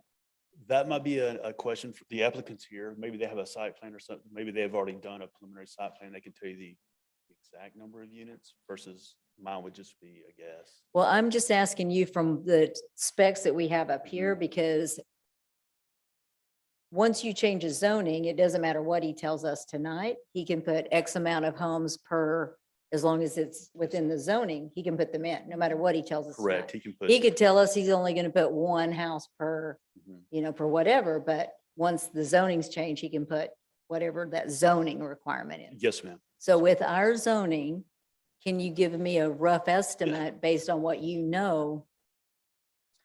Because where I'm kind of in my head with this, where I'm thinking is he's already got R3 and it's not much difference. I Right. can see, and I think I made this clear the first time we heard it.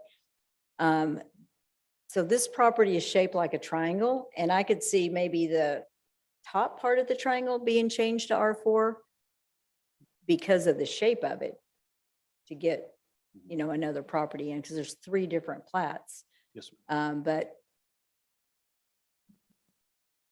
that's kind of where I'm at. Kind of my guess would be, I'm thinking roughly 18 lots in there. 18 I believe so. Yes, ma'am. for R4. Or 4. Yes, ma'am. So basically 11. Probably roughly. Yes, sir. I'd say that. So that's where I have to, in my mind, because no matter, and I'm not saying you would ever tell us anything that's not true. I'm not saying that, but I just know from my history Right. being on council that what we've been told and what happens are 2 different things. It doesn't matter. The zoning is the zoning. And once the Right. zoning is changed, they can go in and do whatever it is that falls underneath that zoning. Well, it falls underneath the R4 zoning, but they could also do an R3 or, They They could, could, but it doesn't mean they're. but they're it going doesn't, to. but they already have You're R3. correct. You're right. You're right. So if they were It going to just- do R3, they wouldn't be coming Right. for It just gives them R4. that ability to, Right. that option to. Right. So 18 is what we're looking at. That's just a rough guesstimate. Thank you. You're welcome. Anyone else have any questions for Mr. LeBlanc? I really don't have any questions for Mr. Blanc, but I do have something to say. In full transparency, the developer did contact me. We had a wonderful phone conversation. We had a couple of emails that were sent back and forth. He lives in Kennedale. I understand that we have issues with the R4 zoning, and for one, I'm not for R4 at all. I think it is way too small. However, with this property, the developer did state to me that, his intentions were to put about 11 homes on this lot. Now, I understand, he could put up to 18 on there. I'm not blind to that fact. However, again, for the 30 minutes that I was on the phone with him and for the couple of emails that we did send back and forth, I find that even though I did deny this back in October because, we weren't sure of the, density limits because it was being misrepresentative. At 2.74 acres, I feel that this would possibly be a good thing for the city. Because if we look at it, there is a suburban sheet metal place around it. You know, LKQ is right next to it. Apple, Auto Salvage is right there. Hawk Steel Industries. I mean, to be completely honest, no one's going to want to build there because of all the industrial that is around it and the way that, you know, in my opinion, the area looks. So with that being said, in full transparency, I would actually like to hear from the applicant at this time, and I don't feel that, you know, we should deny this based upon density. Okay, any other questions for Mr. LeBlanc? And then we will call the applicant up. One more. Okay, Is there sewer and water there already? Thank you. You're welcome. thank you. I Okay, have a question. okay, go ahead. My only concern with it is when you take an R3 and go to an R4, and we're just kind of throwing numbers. But another thing we have to look at is the intersections. Mm. I mean, you're going to have potentially a residential back into Mansfield Cardinal and Eden Road into an intersection. I don't think currently we have an ordinance that prevents that from happening, but I'm thinking it's an accident just waiting to happen. And that's the only issue that I really have with it. If you're going to put 16 compared to 10, you know, that's a big issue to me because that's, you know, someone, and when you look at R3 to R4, you're 80 foot by 100 compared to 50 by 100. So you got a little bit more area for distance wise so they can see and look when they back out. Yeah, the side visibility for this wouldn't be that big, it's an issue, I give you that, but it's on a straight, that Mansfield Kennedale Road is a straight, so there's no, you know, there's no curvature to it, so their side visibility is pretty. Right, but where Eden Road comes in, it's not a straight road, it's downhill on both deals. Right, they'll have So to, Eden Road, you're going downhill coming from Arlington, and then Mansfield Cardinal coming from Arlington, you're going downhill. right. So, and they're- I live in that area and it's a blind intersection as it is now. Yeah, they'll have to, you know, again, they'll have to pass through the engineering and the traffic. Okay. will- So right now, we're just approving the zone. Correct, Okay. yeah. Thank you, sir. Yeah, driveway locations, all that. Okay, thank you. And Mr. Umat, the applicant?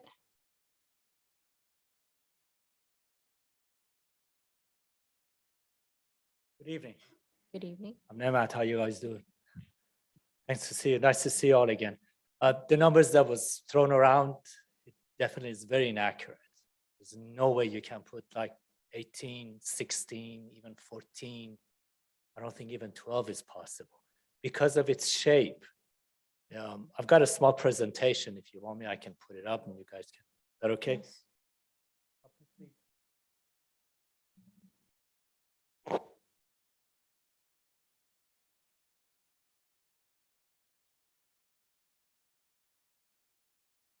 Thank you very much. And I'm sure you guys have the right because it doesn't make any sense back then to look at it 1.4 acre and have so many lots on it. It's crazy.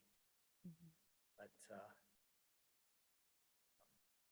we've done some preliminary drawing on this thing. It looks like if we get 11 out of it, we're lucky of the R14. And of course, because of its shape, we're looking at definitely some that are going to end up to be R3. The lots are going to be bigger because they end up in the corners. It's going to be a lot even bigger than R3 sometimes. But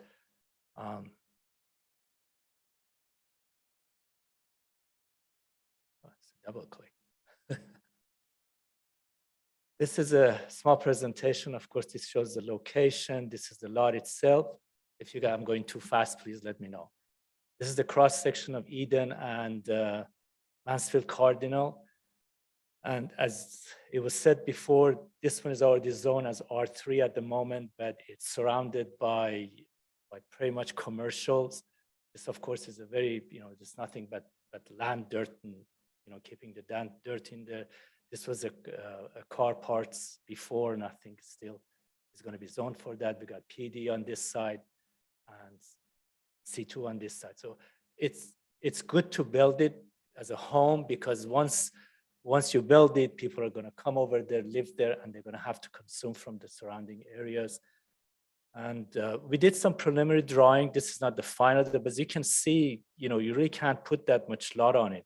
Because of its shape, you're gonna draw this street in there with a cul-de-sac. It's just a little street and it's ending up in Mansfield Cardinal. Again, this is just a preliminary drawing. It's not a final drawing.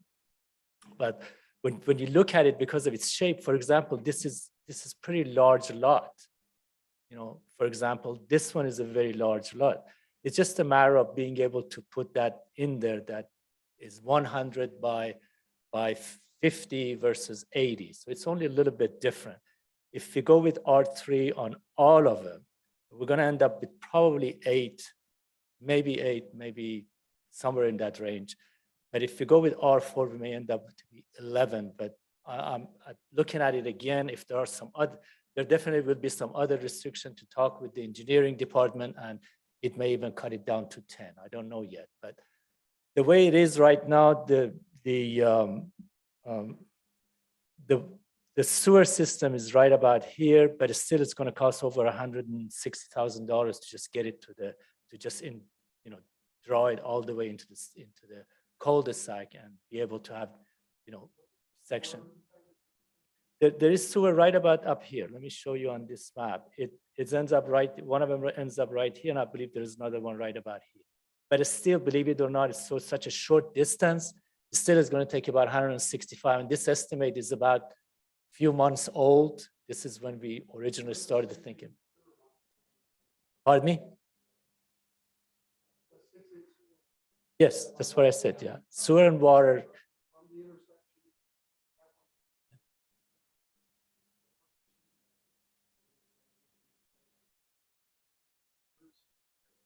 Yeah, I didn't say it isn't. I said that to get it all the way to these homes, to get it to these lots. No, we have to tap into the sewer. But in order to do that, you still have to have contractor to do that for you. And it costs, we've already done some estimates and contracts, as I said, 4 or 5 months ago. Actually, a bit more than that. It was in May when we did that. And it was $165,000. Quite sure right now it may end up a little bit higher than that. And we got, for example, gas. Let me show you where gas is right now. Gas is about down this way here, right about this end here. It's going to cost another $160,000, $170,000 to just get the gas to this lot. Electricity is much easier, but it's still, we're looking at over $100,000 to get electricity. So this is going to be an expensive lot. I'm not saying it's going to be cheap, but if it is R3, it's going to be so crazy. I mean, each lot is going to cost over $100,000. That's really unthinkable to be able to develop it and be able to sell it to somebody to come and build on it. If they build on it, the house is going to be $500,000, $600,000, which is not going to be able to support at this location. We're trying to keep it down in somewhere between 300, 350 to right under $400,000 so people can afford and be able to take it. We do have a right of refusal with a builder that has built some homes in Dallas area. It's going to this is the 1-story homes that he's built, and these are the floor plans. And we have 2-story homes as well, and these are the floor plans that he's going to be able to put it on there. This land is really challenging just because of its shape. It's very, very difficult to put the lots on there. No matter what you do, you're going to have a lot of waste on it. I mean, it looks great if you take the numbers and multiply 4,000 into, for example, 100 by 40 will be 4,000. If you divide it, 50. You divide it into the square footage, yeah, you may get 18 or 16 out of it, but that's not the fact. Because once you get into actual land, it's not going to happen. Your street has to definitely face a certain way, a certain direction. For example, I was told by Mr. LeBlanc that it has to be facing, for example, the Eden Road. Therefore, that again wastes some land, and that little piece of land, you cannot put a lot on it, on either side of that street when it ends up to be right facing Eden, which is right about here. We're talking about if this is Eden coming, this is South Eden Road, and this Eden, then it has to come up right in front of this one. So we're going to lose this lot here just because we have to draw it here. Anyway, all I'm saying is that there's a lot of challenges in this, and if it stays R4, we really have to rethink it. I'm sorry, R3.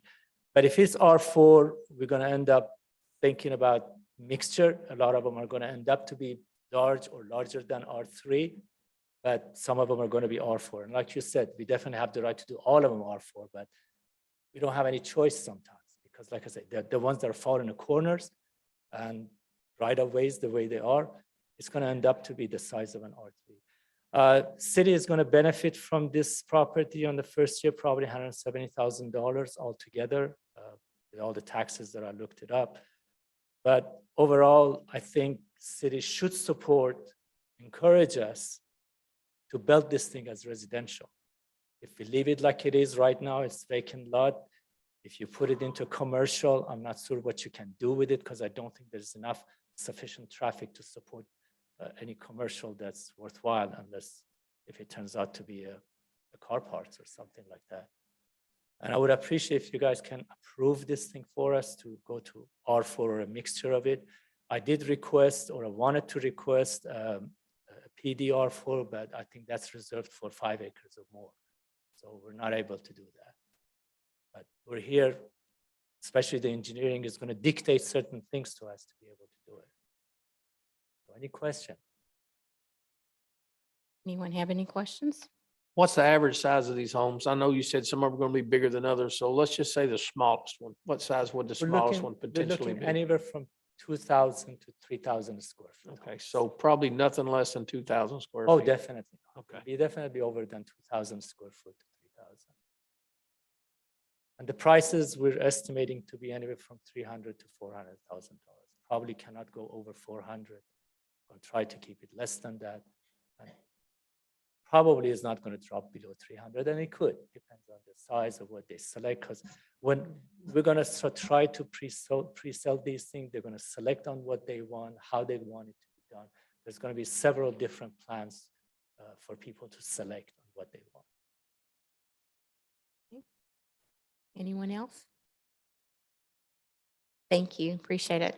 Now Thank we're you going very to, much for the time. thank you. Now we're going to start the public hearing portion at 8:30 p.m. We do have a couple of speakers that have signed up. And just a reminder, when you are called to the podium, please state your name and address clearly and limit your comments to 3 minutes, please. First speaker is David Dickinson Cuniff.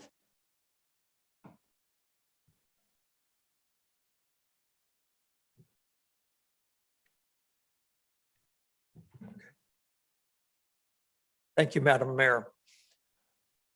I live a few houses away from this and have over 3 acres. And I know the 2 houses between us are 1 acre lots. And so this seems to me to be going a very small lot in comparison. And many other houses along Mansfield, Cardinal, or excuse me, along Kennedale, Mansfield are half acre and above lots also. And there's a commercial area right across the street that's undeveloped. And it's fairly small, so it's going to have a hard time ever developing, same as they're saying they would with this one. But right adjacent to that, 2 lots over starts the it's a gated community, and I'm just a blank all of a sudden, but they have half acre lots. So that's the only other lots for sale around this neighborhood are half acre. So this to me seems very small in comparison. I mean, we'd like to have it in our family. We'd like to have them develop this as residential because we'd like to see a few more kids in the neighborhood. But it worries us, the traffic, whether the driveways will be emptying out onto the city streets or whether there's going to be just 1 or 2 entrances. We haven't heard any information along this line yet. That's all I have to say. Thank you very much for listening to me. Thank you. Okay, the next speaker is Razul Aglini. Please state your name and your address and limit your comments to 3 Hello, minutes. everyone. My name is Thank- Rasul Aglani. Thank you. I own 3 salvage yards in Kennedale, Nationwide, Salvage King, Corporates of Texas. I own this mini warehouse, the red building. I don't know if you guys have seen it. I'm developing it right now right on Kennedale Parkway. I own Johnny's Diesel Mechanic Shop. I own the land and I own that building, but listed out. So you can tell my passion for this town. I love to spend my money in this town, not somewhere else. Now, when we buy something and we want to develop it, as a businessman, I have to be able to afford it and be able to see that it's actually possible. Just talking, saying this and that, like we're gonna make 18 homes, well, that's not right. Because when we put calculation and all that, we see that we can only maximum 11, 10 homes. When we're talking about traffic, like this gentleman talked about, if you guys go down, my junkyard backs up to that Mansfield Cardinal. City of Arlington wants me to build, City of Arlington called me, wants me to build because I have 1 acre land over there. They want me to build warehouses because they're saying there's a shortage of warehouses. We wanted to build homes. They said, no, why are you doing homes? Build warehouses. So eventually that road is going to be, when I haven't done that, I don't want to do that because they're residentials, because I'm developing homes over here. I like to keep it neighborhood, not industrial and all that. Believe it, I love this town. I like it to grow because I grew here. I made my money here when I had only $1 in my pocket when I came to this town. So I love it. Now, when you guys talk about developing something, it has to make sense. Just like any other business, when you want to run it, it has to make sense. I have to bring customers in. For that, I have to have parts, I have to have cards to be able to present it. Now, to develop this, if you force me to just stay with R3, I'm not going to develop it because it costs too much money. I'm just going to let it sit like that for years to come, just like it has been for 25 years already there. I've been here since 1999, and that land has been like that. There's not much traffic going on Mansfield Cardinal because that's my place. I see it every day. I check on back of my salvage yard every day, and I see it. There is nothing. Maybe hardly 1 or 2 cars go by. Now, what does another 10 homes do? Nothing, not much that we're concerned about. But remember, what I can do is to make that, develop that, and hopefully I get other guys to come and change these industrial zoning, the trash looking, I'm sorry to say that, to something better for the whole city. This is good for the city. This is good for me. This is good for everyone that lives here. People come and object, they're saying, hey, this is bad. What is it bad? But my partner talked about, we didn't just come up with these numbers about, for instance, the sewer line. The sewer line does come halfway. We called an engineering to come bring that sewer line to the center of that cul-de-sac. Okay, They told your- us it's going to cost $165,000. The Your total is 3 going minutes is to, up. 30 seconds, the total is going to cost us more than $600,000 to develop this. Divide that into 4, 5, 6 homes. If we want to stay with R3, it's not going to be possible. I'm not going to do it. It has to make sense. And I'm going to make good stuff here because I love Kennedale. I'm not an outsider. Okay, Don't treat that's me like good. outsider. Thank you very much. We need to move on. We have no more speakers for this agenda item, so we will close the public hearing at 8:36 PM.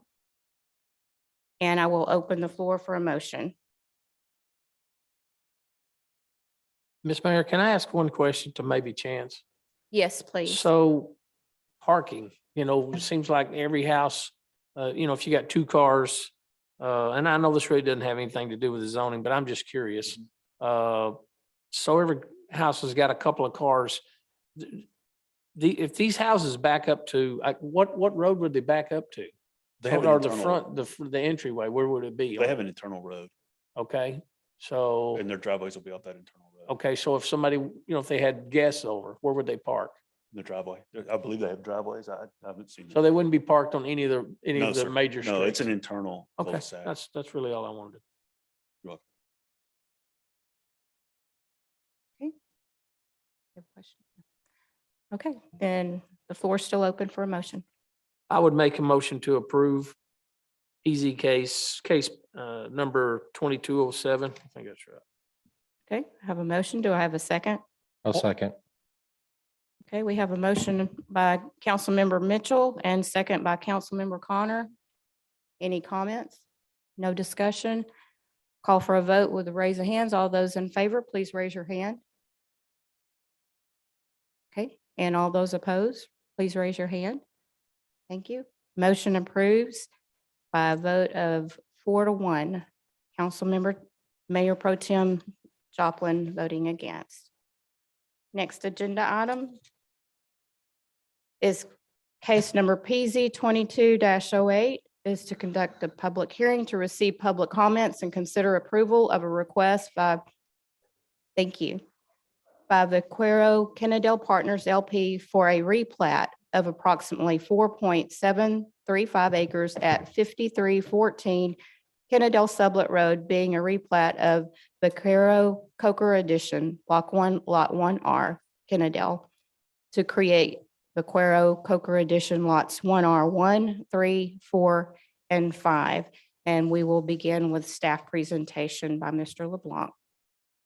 The current zoning for this site, for this large existing one lot, is a C2 commercial with the proposed 4 lots. The proposed subdivision of those into the 4 lots, the site, the 4 tracks would still remain that C2 commercial. Therefore, they'd have to meet those C2 special requirements, which they are doing. Also, with the land use plan, there you go, there's the C2. You can see the C2 zoning, then you have the multifamily zoning to the south with the R3 zoning to the east.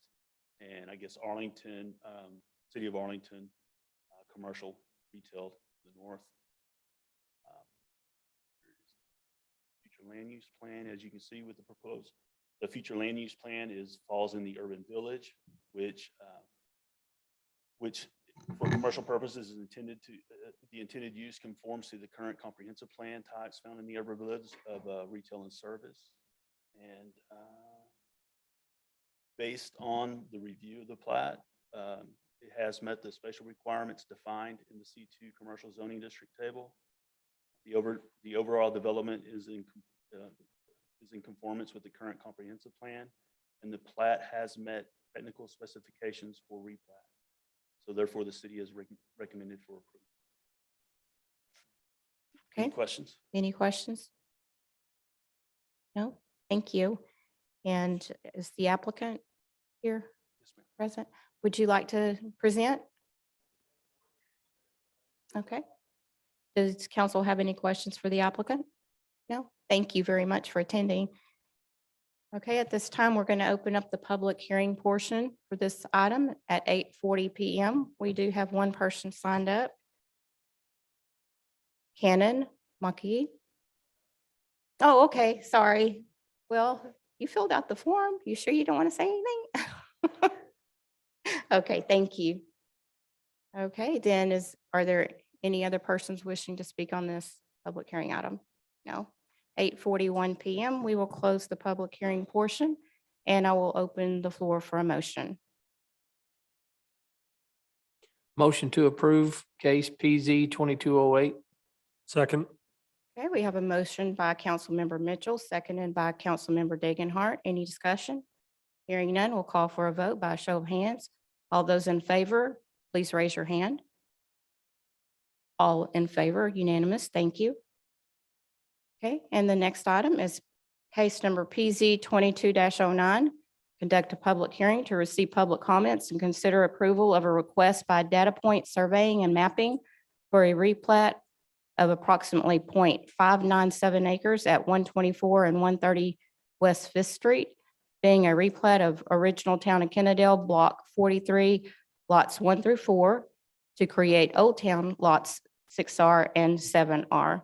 Staff presentation, please. The current zoning of there's existing 4 lots is OT1. The reason for the replatting is the owner and current resident on the eastern portion of the property wants to sell off the western portion of the property. Therefore, the current configuration of the lots need to conform to the OT1 lot standard spatial, and that's the requiring of the replat to meet these standards. with the existing and proposed lots intended to continue as a residential use, the request conforms to the current comprehensive plan development types found in the downtown village, small lots, single-family residential.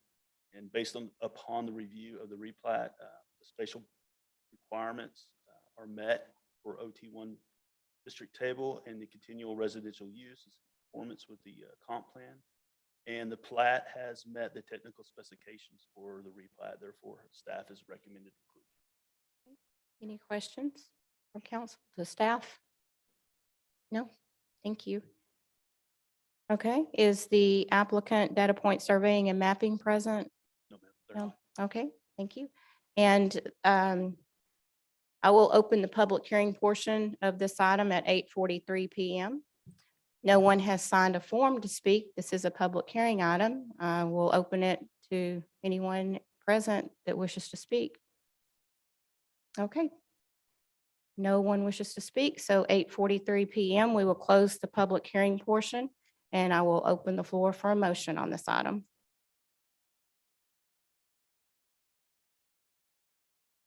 I'll make a motion to approve case PZ 22-09. Okay, do I have a second? Okay, we have a motion by Councilmember Degenhart, seconded by Councilmember Mitchell to approve. Any discussion? Hearing no discussion, I'll open the floor for a vote. I'm sorry, I said Mitchell, didn't I? Oh, I messed up. Correction, seconded by Councilmember Michaels. Thank you. Okay, so any discussion other than that? No? Okay, so we will call for a vote with a show of hands. All those in favor, please raise your hand. Okay, thank you. All were in favor. At this time, we have no further business to attend. So do I have a motion to adjourn? Motion to adjourn. Okay. Okay, is it Mitchell or Michaels? Okay, a motion to adjourn by Connor and seconded by Councilmember Gary Mitchell. All those in favor, please raise your hand. All in favor, thank you. And we adjourned at 8:45 PM.